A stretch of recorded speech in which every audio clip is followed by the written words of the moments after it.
এপছুৱে পৃথক ৰাজ্যৰ দাবী পৰিহাৰ কৰিলে নেকি? চাওক, পৃথক ৰাজ্যৰ কথাটো এইটো আমি আলোচনা কৰিম, ইয়াৰ কাৰণে সময় আছে। मानगोनां रन्जन दैमारी सारखौ बिटिआर पिस एग्रिमेन्टनि सिगनेटरि खालामनो थाखाय बा बिटिआर पिस एग्रिमेन्टआव सिगनेचार खालामहोनो थाखाय दान मोनसेनि जेलनिफ्राय रिहाबाव लाना थाङो। सिगनेचार होखांनायनि उनावहाय मानगोनां रन्जन दैमारी सारखौ जोबथेसालियाव दोनहरफिननाय। नाथाय बेवहाय नैबे मोनसे सोंथिया बेरखाङो जे बिटिआर पिस एग्रिमेन्ट खालामनायनि सिगाङावहाय बे बिटिआर पिस एग्रिमेन्टनि एमओएस आव मा बाथ्राफोरखौ लानानै लिरजानाय जाखो, बै लिरजानाय बाथ्राफोरखौ एनडिबिनि फाउन्डार गायसनगिरि मानगोनां रन्जन दैमारी सारा स्टाडि खालामनो मोनदोंना मोनाखै, बे बाथ्राखौ समाजो सानसे समाव फोरमान होसिगोन। So after fighting for 34 years, we have been waiting for this historic day, and we are today really happy to sign an accord with the government of India. Hopefully, this agreement or the accord will usher in a new era, an era for peace, harmony and development. But you had different demands altogether when you were fighting. But today you considered two demands which are much lower than what you anticipated. So what do you think about that? It is a kind of compromise on your part or on the part of NDFB? No, we are happy to sign today.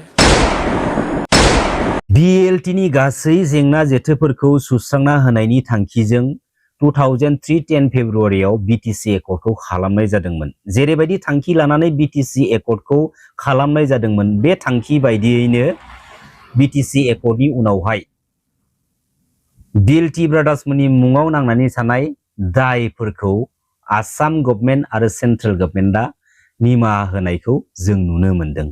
थिग बेफोरबायदिनो 2027 जानुवारियाव एनडिबिनि गासै जेंना जेथोखौ सुस्रांना होनायनि थांखिजों खालामनाय BTR पिस एग्रिमेन्टनि गेजेरजों एनडिबिनि मुङाव नांनानै थानाय जेसेबांखिनि दायफोर, बै दायफोराबो बे बिटिआर पिस एग्रिमेन्टनि गेजेरजोंनो आसाम स्टेट गभर्नमेन्ट आरो सेन्ट्रेल गभर्नमेन्टजों निमाहा होजानाय जानांगौमोन।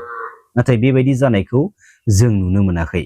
কোনো বুৰঞ্জীত দেখা নাই, দুনিয়াত আমি কোনো দেখা নাই যে এটা চুক্তিকাৰীয়ে চুক্তি হোৱাৰ পিছত এনেকুৱা জেলত থকা কোনো হিষ্ট্ৰীত আমি দেখা নাই, কোনো দুনিয়াত আমি দেখা নাই।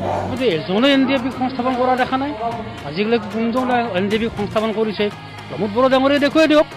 য'ত নেকি শান্তি চুক্তি কৰাৰ পিছত আজি এনডিএফবিৰ নায়ক যিজন সৰ্বোচ্চ ৰঞ্জন দৈমাৰী আজিও জেলত। কোনোবা শান্তি চুক্তি কৰি জেলত থাকে নেকি? চুক্তি হ'ল নেকি এইখন কওকচোন? আজি আলফাৰ চুক্তি হ'ল, আলফাৰ সকলো যিমান তেওঁলোকৰ দোষ আছিল, যিমান অপৰাধ আছিল, গছৰ আছিল, সকলো গছৰ উঠাই দিয়া হ'ল, সকলো মুকলি আকাশৰ তলত আছে। মাত্ৰ ইয়াতেহে দেখিলোঁ এনডিবিৰ লগত হোৱা চুক্তিটো, সেই চুক্তি কৰি মানুহ জেলত থাকে। এই নেকি প্ৰমোদ বড়োৰ শান্তি চুক্তি? আন্দোলনকাৰী যদি চুক্তি কৰাৰ পিছতো যদি জেলত সোমাই থাকিব লগা হয়, শান্তি চুক্তি বুলি কৈছে, ক'ত শান্তি চুক্তি হৈছে? কাৰণ মানুহ যদি জেলতে সোমাই থাকিব লগা হৈছে, ৰঞ্জন দৈমাৰীৰ লগতেতো আৰু বহুত আছে না, সেইবিলাকতো ওলা নাই। গতিকে ক'ত শান্তি চুক্তি হ'ল? আজীৱন জেলত থাকোঁতে বড়োলেণ্ড হৈ যাব। जाय सुबुंफोरा लाइफ इमप्रिजनमेन्ट साजाजों जेलाव दोनजायो, जोंनि भारत हादरनि संबिधान बायदियै बै लाइफ इमप्रिजनमेन्ट जेलाव थानांनाय सुबुंफोरा जेलाव जोबथेसालियाव 14 बोसोरनिफ्राय लानानै 20 बोसोरसिमहालागैल' थानांगौ जानानै फैयो। जेब्ला 14 बोसोर बा 20 बोसोर कमप्लिट जायो, अब्ला समाव बै लाइफ इमप्रिजनमेन्ट साजाजों जेलाव दोनजानाय बै सुबुंफोरखौ जेलनिफ्राय उदां खालामनाय जायो। एनडिबि फाउन्डार गायसनगिरि मानगोनां रन्जन दैमारी सारा 2009 मायथाइयाव बांलादेशआव बांलादेश राइफलजों एरेस्ट खालामजायो आरो बांलादेश राइफला 2010 मायथाइनि 30 एप्रिलाव बिएसएफनो गथायनानै होयो।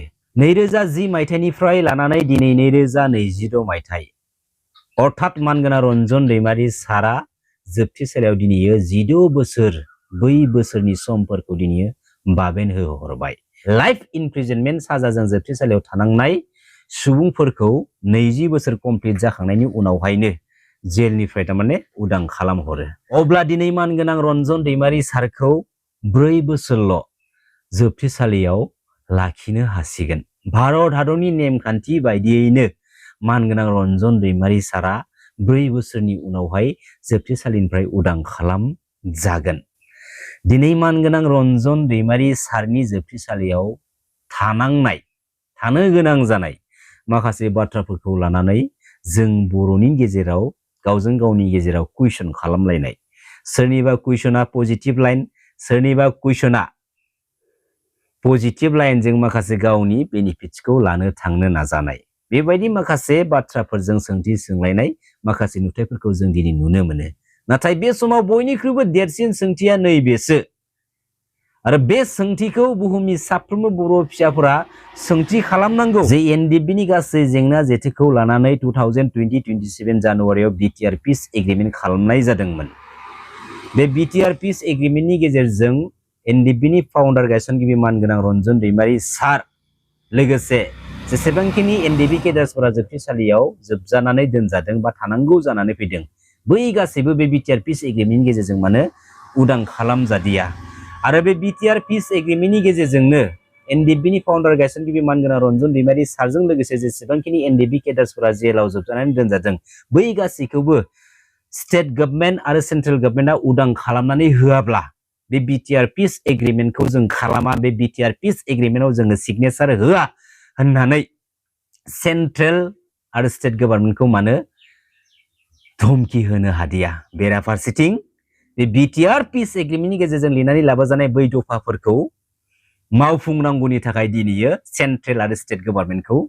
हुमखि होनो दिनैयो सम मोनदों दा बेफोरबायदि गोबां रोखोमनि गोबां सोंथि नंखाय लामायाव सानबैसे हाजार बार हस्रिखाव बाथ्रा बुङो नाथाय बाथ्रा बुंनायनि आन्दोआव गावनिल' माखासे मुलाम्फा बेनिफिट्सखौ मोननो नाजानाय दा बेफोरबायदिनो दा समनि बर' हारिनि मोनसे थासारि जाय माखासे साफा सानै लिडार्स दैदेनगिरिफोरनि थाखायनो जोंनि बर' हारिनि बिखायाव बायदिसिना समनि गेजेरावनो माखासे गुलुं गुजुं बारहावाफ्रा दिनै सोमजिबाय थायो बेराफारसेथिं बै लिडार्सफोरानो माहारिबादि बाथ्रा बुङो बुहुमनि बर'फोर खौसे जा होननानै हस्रिखावबोयो आरो बै माखासे लिडार्सफोरानो गावबा गावनि मोन्थाइखौ मोननो थाखाय जोंनि बर' हारिनि इयुन जेनेरेसनफोरखौ माखासे गाज्रि डाइभार्टेड लामायाव दिनै गोजोम होनानै दोननो नाजायो सिदा बाथ्रा थोंजों बाथ्राखा आं रावखौबो केयारबो खालामा मावफुंनांगौ जाखिनि खामानिफोर दङ बा मावनांगौ जेसेबांखिनि खामानिफोर दङ बै मावनो गोनां खामानिफोरखौ जेरैबायदि प्रसेसनि लामाफोर दङ बै प्रसेसनि लामायाव स्टेन्ड खालामनानै सिरियै मावफुंनो गोनां खामानिफोरखौ मावफुंनानै लाबोनो नाजानांगौ नंखाय लामाजों नों माब्लाबाबो गोलाव लामा हान्थिनो हाया सिदा बाथ्रा थोंजों बाथ्राखा नंगौना नङा मानगोनां रायजो राजा आफा बिदा फंबायमोन गोजोन्थों खुलुमबाय जय बर' हारिनि जय बर' बिमानि